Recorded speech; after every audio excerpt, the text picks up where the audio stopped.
Today I thought, as I was cruising along and going up the locks, continuing the climb to the summit of the Rochdale, that I would share my top 5, my personal top 5 tips for living on the canal in a narrowboat. Some of you have mentioned to me recently that you are also considering a continuous cruiser's lifestyle on the water, so I'm really hoping this might help you, although I do still consider myself to be a learner boater too.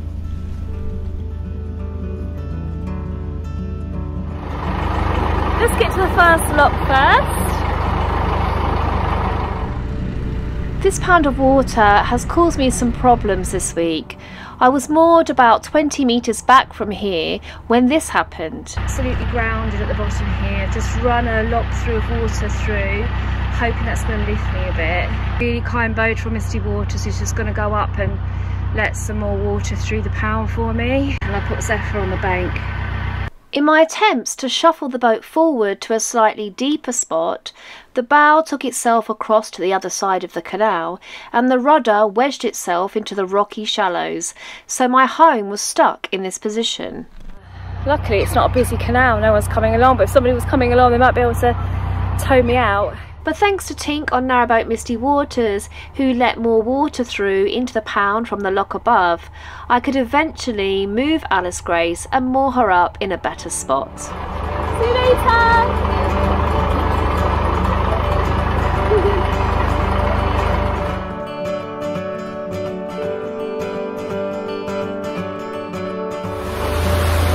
Okay, the first one. Who's also behind me? I'm tending to stay diagonal in these locks, and that's because there's lots of ridges and grooves at the side which the boat could get caught on. So my top 5 might be very different to other boaters' top 5s. So if you are a boater and you have a top 5 things for successful living on a narrowboat, then please put them in the comments so other people looking to buy a boat can learn from you. And I'll learn from you as well, and I'll start doing things much better. I was just about to tell you my first tip when I got talking to Dave and met his incredible staffie, Martha. So this is Dave and this is Martha. I've just met them by the lock. And Martha's done this amazing trick. Martha, say please.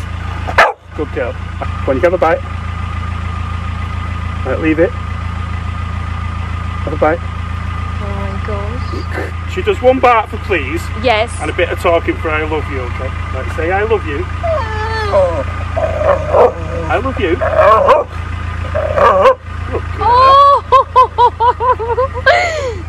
And you can do a dance. Can we do a dance? Oh wow! Yeah. Wow, how did you teach her? Did she... 2 parts. There we go. How long did it take you to teach her that? Hours. Hours? When she was younger. Oh, amazing. My very first tip has got to be go slow. Go slowly on the narrowboat. By that I mean stay somewhere every mooring if you can. I can't always do that because I have to get through closures. But if I get to choose, I would always go slowly and get to know a place, explore, do lots of walks around that area, talk to the local people. All of those things make this life for me magical. Beautiful goats that live along here. And this week Zephyr has really enjoyed meeting the local goats. A goat surf.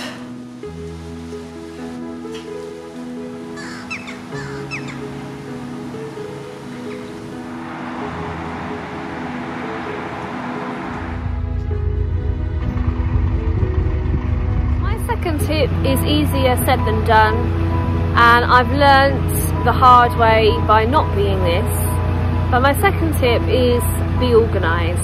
Try to be organised, looking ahead of stoppages, working out where the service points are, so when you want to stay in a place for a longer time you've got a full tank of water. I keep spare fuel, I keep spare gas bottle, I've got spare wood in the winter which I've stocked up on the roof, and also planning your trip so you don't repeat waterways if you want to cover the whole waterway network. So having a look at where they interconnect, having a look at how you can get to places without going back on yourself. That's something that I like to do because I want to see the whole waterways. So my top tip for doing that is to be organised. Now ahead of us they're working on the bridge, and I can see that the pound is really shallow again. So I'm going to have to stick to the middle here. You can see there's not much water. I'm going to keep to the middle and hope I've got enough. The bridge in Surgery is known locally as the Iron Donga, but is actually Scarecroft Railway Bridge, and it's only one of only a few through-style cast iron bridges in the UK with original cast iron floor beams. 60 foot! 60 foot. Yeah! Ooh. What a hit! So something underneath me! There's something underneath! It's very low. I'll try and get off it. Sorry, I'm having to go quite quickly. It pushes you.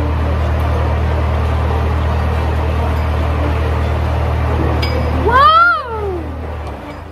Every time I move forward, I keep hitting something underneath the water, which is pushing me back, and it seems like it's impossible for me to get into the next lock. It's right there. Thank you so much. That's it, it's right, I'm on it. Won't go over it. Sorry, I've disturbed your work. Is this going to fall down at any point? Is it? That bit is. Oh god. I decide to try and reverse right back to get myself a better position.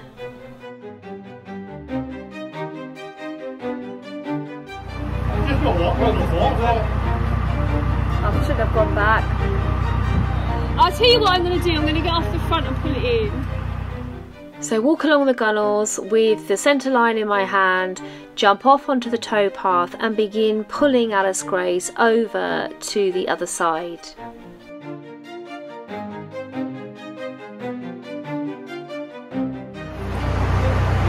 That's it, that's it!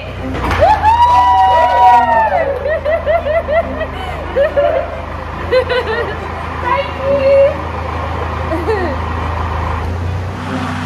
They're busy, they're moving their floating island over. They're completely restoring that bridge.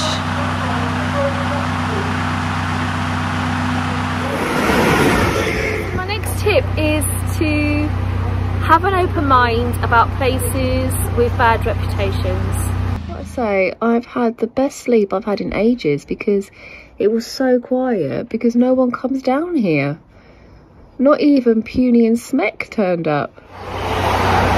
When you get to a place, you get a gut feeling and you know how it feels for that place at that place in time, at that moment in time.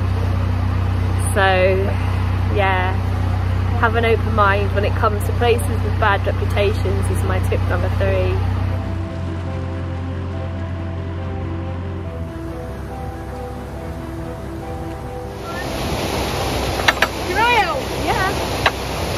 There's me a dog. You have to have that then? I've got that. Round. Yeah, that's thank you so much. That's so cool. Now I'm supposed to do the next tip at that look, but the children had so many brilliant questions. I was just spending the time answering them and talking about fishing as well. So I'll do my next tip at the next lock, I think.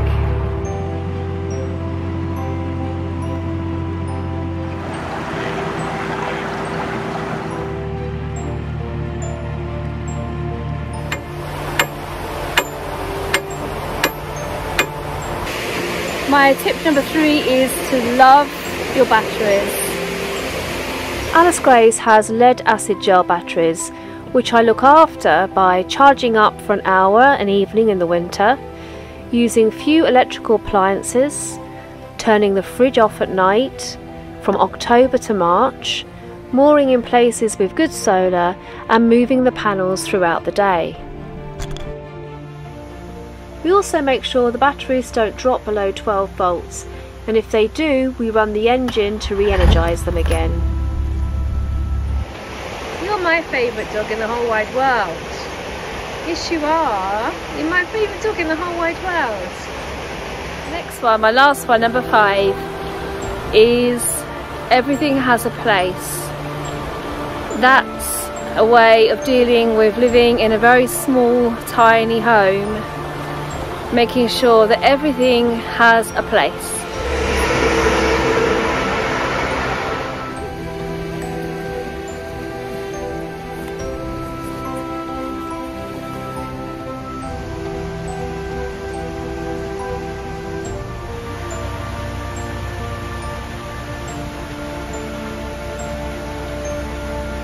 Nearly finished today's cruise, but I hope you're going to join me tomorrow when I go really quickly.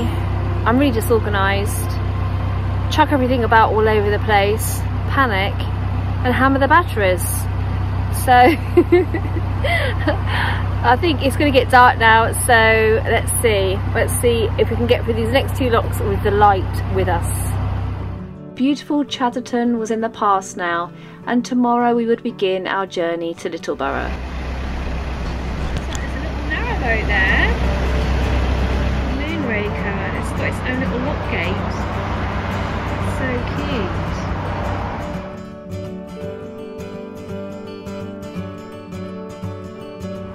So the last lock of the day, with this really beautiful ivy-clad lockkeeper's cottage.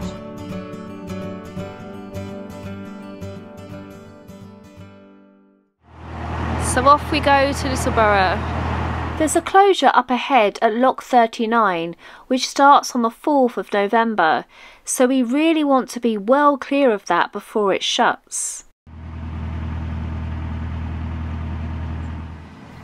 What a peaceful and gentle start to the day's cruising.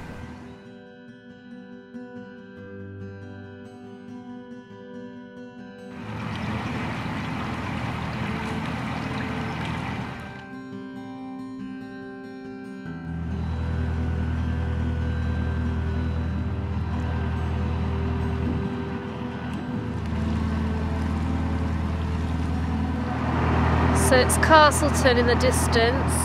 In 1980, the dry rot in this church deemed it unsafe, but English heritage funding saved the building. There's a hotel there in the distance.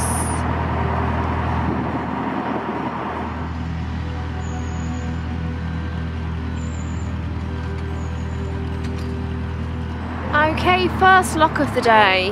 There's 2 locks we've got, and then there's quite a long pound, which is so nice because the Rochdale is very lock heavy, so to have a nice long pound in between locks is a real treat.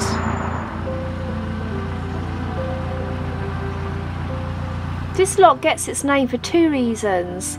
Britain's rarest mineral, Blue John, was first discovered here in Castleton 2,000 years ago by the Romans, and it's still mined here today.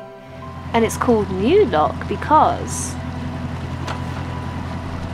So the lock we've just been through is a new lock when they restored the canal, which reopened again in 2002. The old lock is to the left hand side here. So they had to reroute the canal so that it could go under the motorway.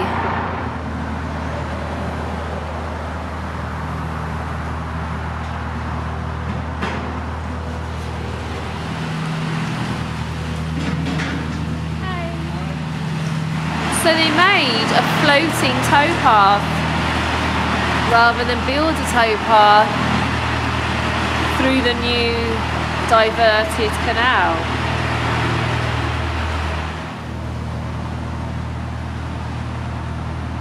This is like the route to where the old canal was.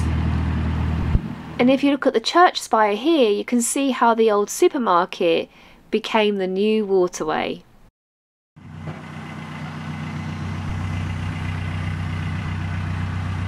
These beautiful buildings are old cotton spinning mills, reminding us that Rochdale was once a major mill town and centre for textile manufacture.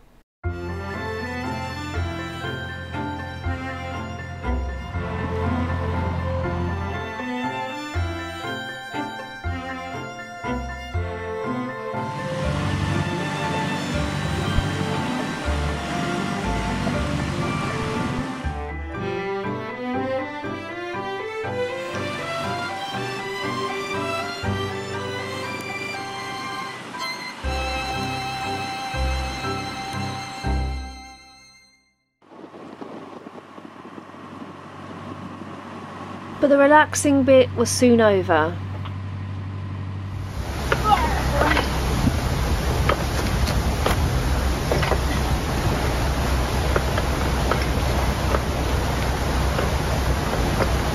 This is Arman Khan. Arman Khan, so do you want to help do the gate, Arman? Yeah. Right, do you want to, so if you get this way here, and we just give it a push. A push, yeah. I don't think it's quite ready yet. Oh yeah, it is, well done. I'm going to lift this up. Yeah. When I lift this up, don't let go of that. Keep, maybe put 2 hands on it. We're going to wind the paddle down.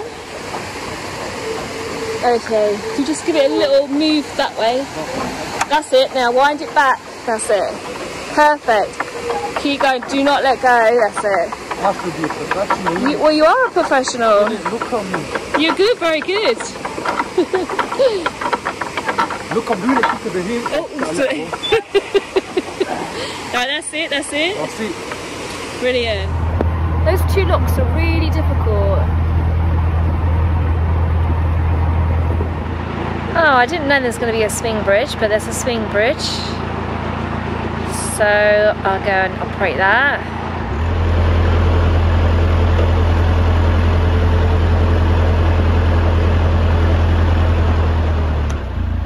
Eventually I got off the boat and I went to try and lift up the swing bridge.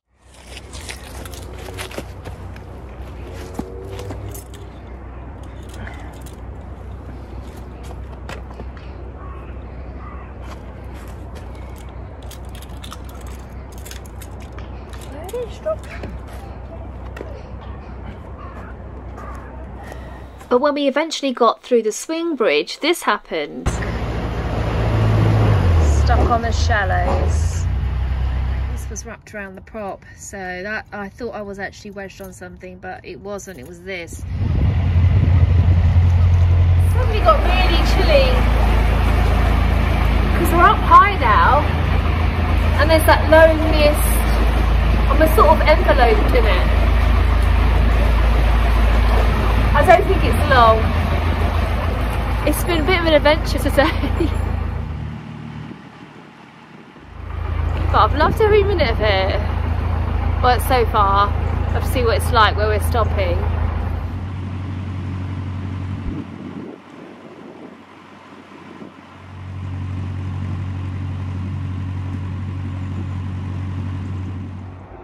This'll do.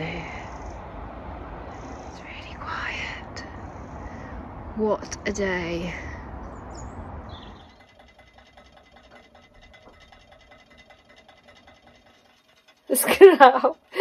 This canal is slowly killing me. It feels like that. Oh, but I love it here. I don't know, I just really like it here. Steph, it's this way. We're going this way, going to a big lake. Come on then.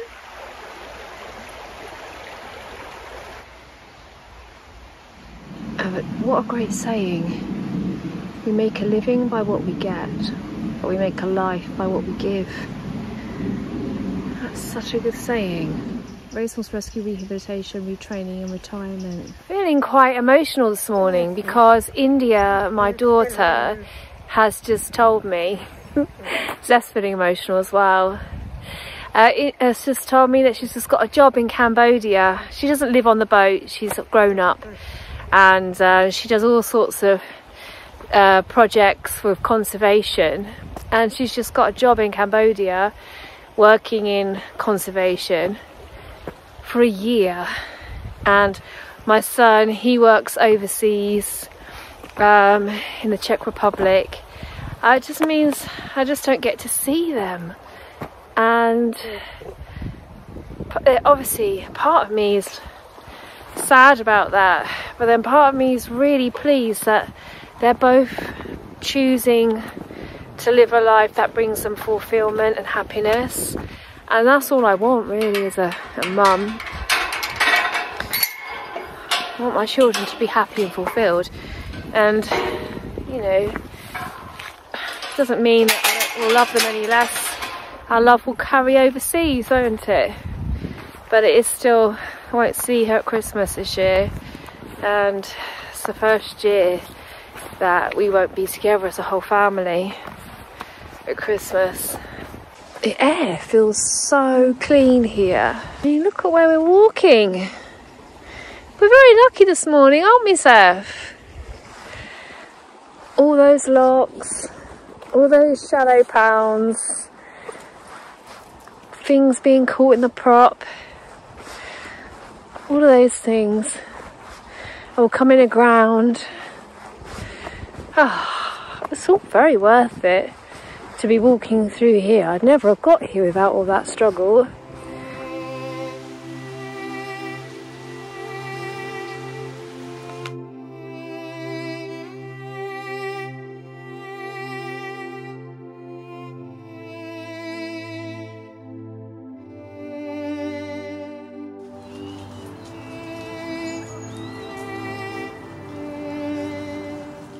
Hollingworth Lake was originally the main water source for the Rochdale Canal, but it then quickly became a tourist attraction for the Victorians to escape to from the industrial towns and cities.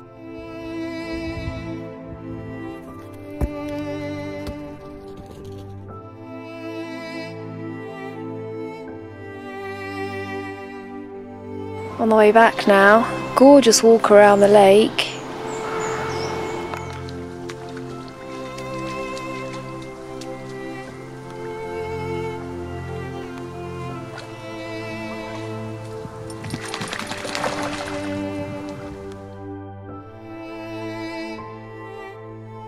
This is exciting. On my bucket list of nature for this year, I put perfectly formed fly agaric. Now this is not quite perfectly formed, but it's not far off.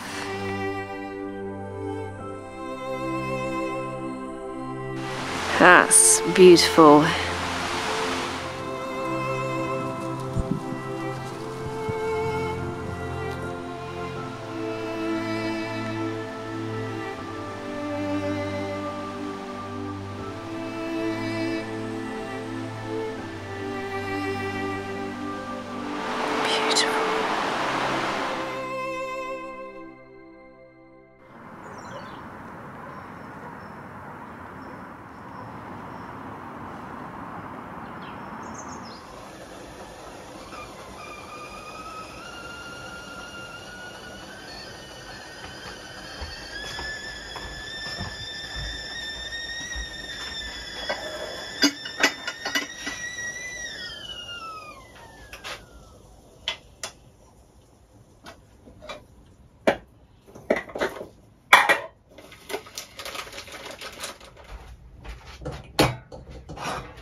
Sometimes life gushes, spurts out of control, with judder and joggle to jolt us off steer.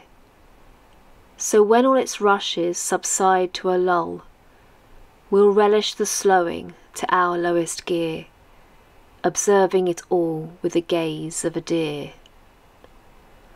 A journey of newness is justly required, places unknown our bow is toward. A back-trackless map and a plan that's inspired will keep us ablaze from the blade of the sword, like fulgent agaric before it is flawed.